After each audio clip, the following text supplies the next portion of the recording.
kwentong ito ay tungkol sa alamat ng perlas sa dagat. Noong unang panahon, may isang dalagang si Perla na kilala sa kanyang kabutihan at busilak na puso.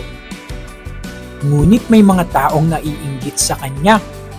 Sila'y nagbintang at nanakit hanggang mapilitan siyang tumakas sa dagat. Naawa ang diyosa ng dagat at tinanggap si Perla. Ngunit para hindi na siya saktan, ginawang hiyas ang kanyang anyo. Mula noon, sa loob ng kabibe natatagpuan ang mga perlas. Nagniningning gaya ng dalagang may busilak na puso. Ang mga perlas ay naging sagisag ng kadalisayan at kagandahan ng loob. Ang alamat ng perlas ay nagtuturo na ang dalisay na puso ay nagiging kayamanang hindi kumukupas. Kung nagustuhan mo ang aking kwento, like, subscribe, and share this to your friends. Maraming salamat!